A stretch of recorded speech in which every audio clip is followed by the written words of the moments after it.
ఉన్ని ముకుందన్ కొత్త మలయాళ pan India సినిమా మార్కో రిలీజ్ అయి నిన్న సోమవారంతో 11 రోజులు కంప్లీట్ అయింది. అంటే ప్రస్తుతానికి ఇది మలయాళం అండ్ హిందీలో మాత్రమే రిలీజ్ అయింది. మనకు తెలుగులో రేపు జనవరి 1న బుధవారం రిలీజ్ అవుతుంది. ఆల్రెడీ ఈ సినిమా 11 రోజుల్లో మలయాళంలో 35 కోట్లు గ్రాస్ కలెక్ట్ చేసింది. ఆ తర్వాత కర్ణాటకలో మలయాళం వర్షనే 3 కోట్లు గ్రాస్ వచ్చింది ఆ సినిమాకు. ఇక హిందీ డబ్బింగ్లో 3 కోట్లు వచ్చాయి. ఇక ఓవర్సీస్ నుంచి మరో 30 కోట్లు వచ్చాయి మలయాళం వర్షన్కి. అలా టోటల్గా 11 రోజుల్లో 71 కోట్లు గ్రాస్ కలెక్ట్ చేసింది. ఇక అందులో థియేటర్ల రెంట్లు, గవర్నమెంట్ ట్యాక్సులు, ఖర్చులన్నీ పోను డిస్ట్రిబ్యూటర్ షేర్ వచ్చేసి 35 కోట్లు ఉంది. ఈ సినిమా బడ్జెట్ కేవలం 30 కోట్లలో తీశారు. నేను కూడా హిందీలో చూశాను, నాకు పెద్దగా నచ్చలేదు. బట్ యాక్షన్ మాత్రం జాన్ విక్ రేంజ్లో ఉంది. కిల్ అని ఒక హిందీ సినిమా యాక్షన్ అలా అనిపించింది.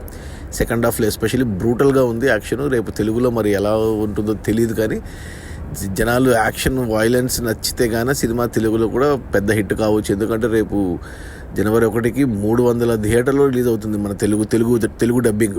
సో ఎవరన్నా చూడని వాళ్ళు, అంటే యాక్షన్ లవర్స్, వైలెన్స్ ఇష్టపడే వాళ్ళు, ఓన్లీ యాక్షన్, ఇక ఏమీ వద్దనుకుంటే జాన్ విక్ లాగా, కిల్ సినిమా లాగా కావాలనుకుంటే మార్కో చూసేయచ్చు.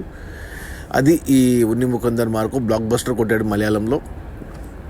11 రోజుల్లో 71 కోట్ల గ్రాసు. అందులో డిస్ట్రిబ్యూటర్ షేర్ వచ్చేసి 35 కోట్లు. సినిమా బడ్జెట్ కేవలం 30 కోట్లు మాత్రమే. తెలుగులో రేపు రిలీజ్ అవుతుంది తెలుగు వర్షను 300 థియేటర్లలో. Okay, bye.